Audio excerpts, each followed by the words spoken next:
Vamos lá retornar, irmãos. Estamos agora no nosso segundo horário, nosso primeiro dia de aula. Estamos em teologia bíblica. Eu quero compartilhar com os irmãos agora Romanos capítulo 4. Nós vamos ver Gênesis 15 explicado pelo apóstolo Paulo dentro de uma teologia bíblica bem redondinha, irmãos. Paulo explica o que Abraão vivenciou em Gênesis 15 e o que representa Abraão para nós, a igreja, na humanidade.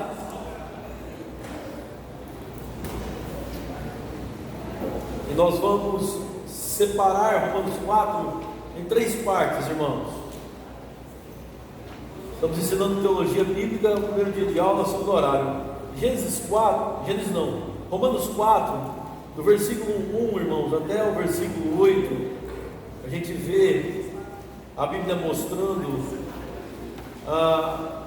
que Abraão foi justificado por fé e não por obras. Ele explica isso em Gênesis 4, eu confundi Gênesis com Romanos 4, no versículo 9, irmãos, até o início do versículo 17, a gente observa Paulo fundamentando o fato de Abraão ser pai de todos nós que cremos, tanto dos judeus quanto dos gentios.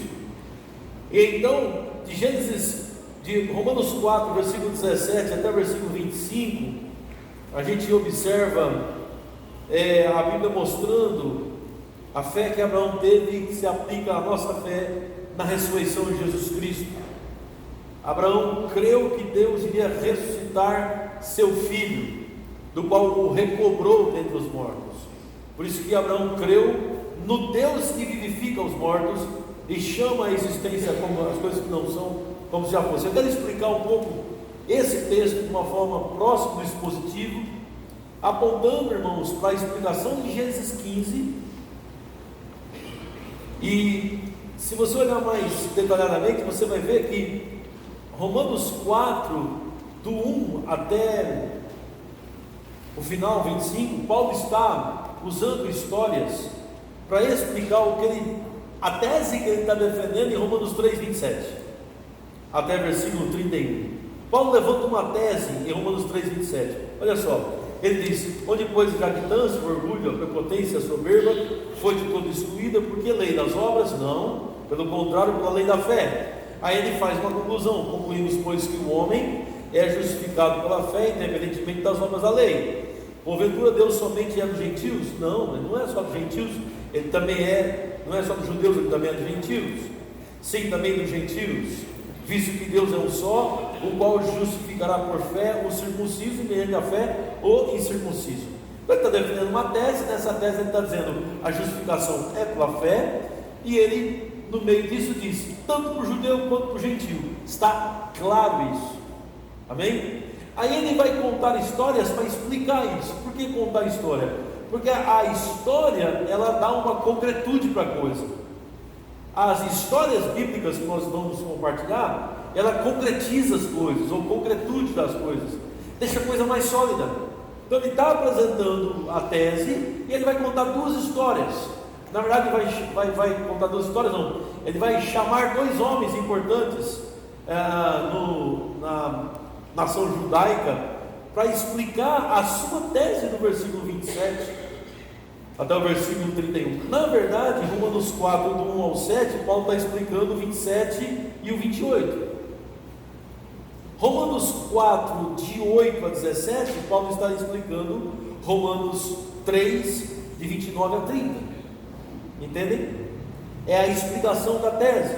Então, Romanos 4, versículo 1, Paulo diz assim: agora nós vamos ver ele mostrando que a justificação é pela fé e não pelas obras, usando 2 personagens.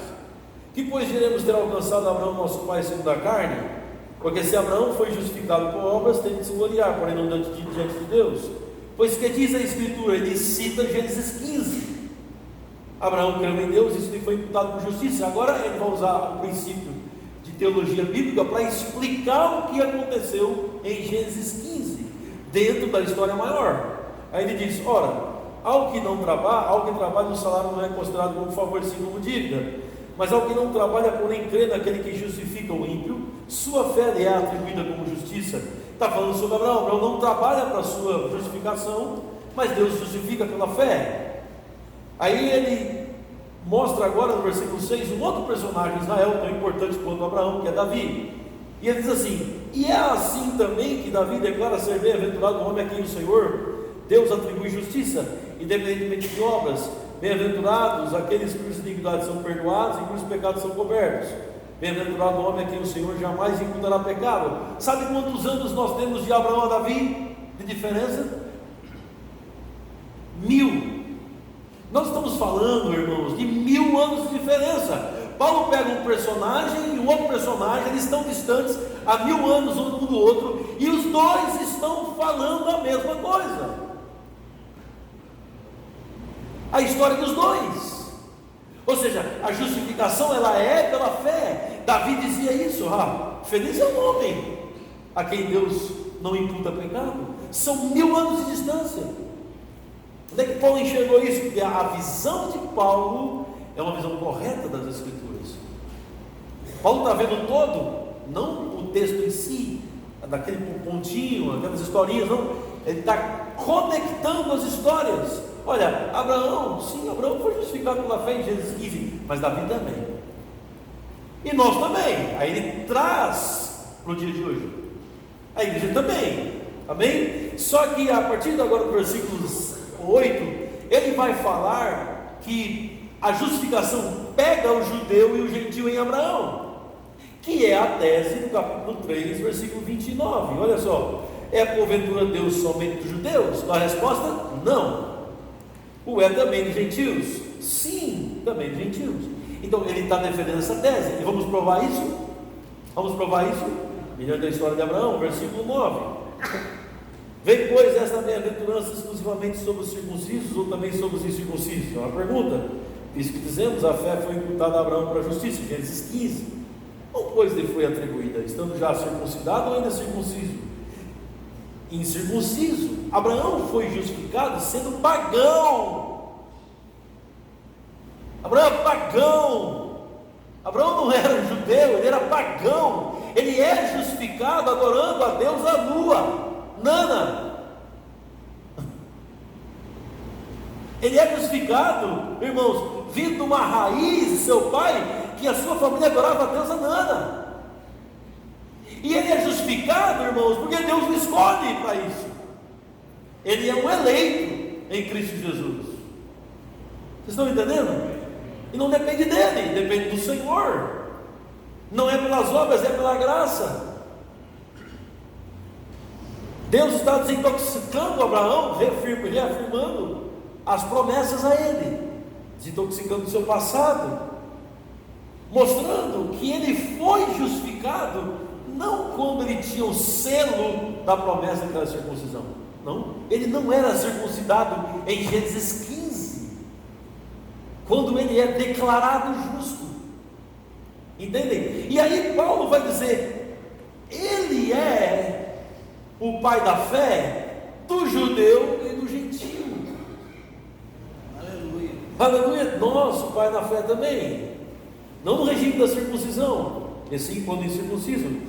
E recebeu o sinal da circuncisão como o selo da justiça da fé, que teve quando ainda circunciso, para a vida ser o pai de todos os que creem, embora não circuncidados, a fim de que lhes fosse imputada a justiça, e pai da circuncisão, isto é, daqueles que não são apenas circuncisos, mas também andam nas pisadas da fé que teve Abraão, nosso pai, antes de ser circuncidado. É claro aqui que ele está mostrando: Abraão é pai dos dois povos. O evangelho era pregado em Abraão. Versículo 13: não foi por intermédio da lei que Abraão ou a sua descendência cumpre a promessa de ser herdeiro do mundo, e ser mediante a justiça da fé. Pois se os da lei, que são os herdeiros, anulam-se a fé e cansaram-se a promessa. Porque a lei suscita ira, onde não há lei também não há transgressão. Essa é a razão porque provém da fé, para que seja segundo a graça, a fim de que seja firme a promessa para toda a descendência, não somente o que está no regime da lei, judeus, mas também o que é da fé que teve Abraão, gentios. Porque Abraão é pai de todos nós, como está escrito: por pai de muitas nações. E agora ele entra no quesito ressurreição. Amém? O Deus que ressuscita os mortos Foi isso que Abraão creu. É isso que você crê para ser salvo. A Bíblia diz: confessar Jesus como Senhor e em seu coração creres que Deus o ressuscitou dentre os mortos, então é salvo. Ele creu nisso aqui. Ele creu num Deus que ressuscita mortos. Aleluia, como está escrito: por Pai de muitas nações se constituir, perante aquele no qual creu, Deus que vivifica os mortos e chama à existência as coisas que não existem. Abraão, esperando contra a esperança, creu para vir ser pai de muitas nações. Segundo lhe fora dito, assim será a tua descendência. E sem enfraquecer na fé, embora levasse em conta o próprio corpo amortecido de Sara, sendo já de 100 anos, e a sua idade avançada, ele não duvidava, por incredulidade da promessa, mas pela fé se fortaleceu, dando glória a Deus, porque ele estava plenamente convicto de que Deus era poderoso para cumprir o que prometera.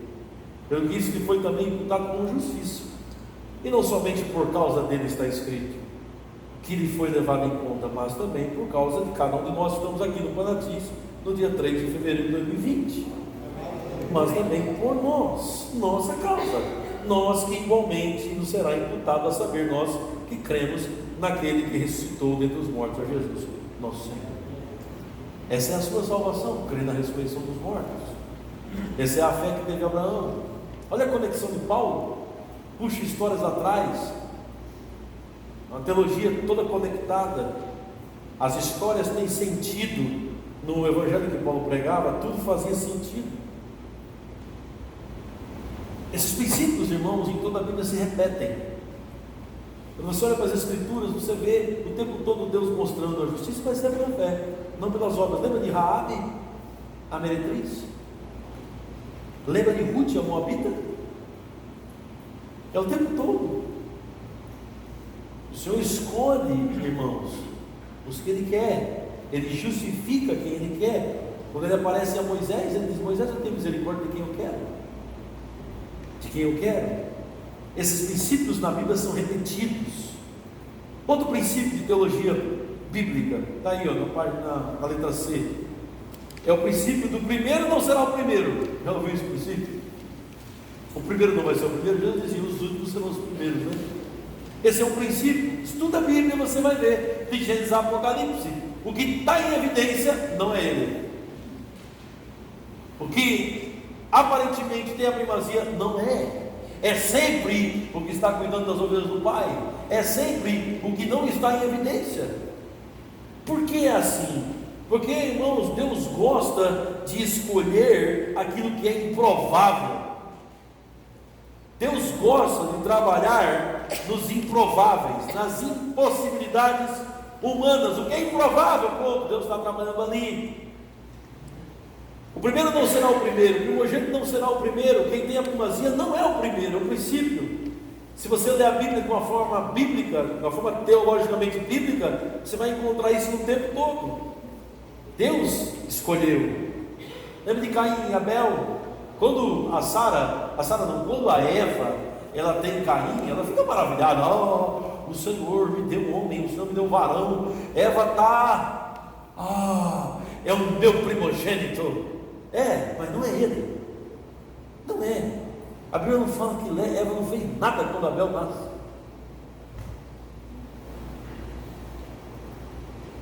Se tivesse fogos de artifício, o nascimento de Caim ia ser um grande evento para todos os animais verem: eu tive um filho, olha Caim.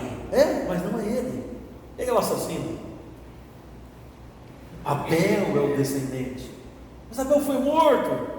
Sim, mas Gênesis 4:25 a Bíblia diz que Deus chama Sete no lugar de Abel.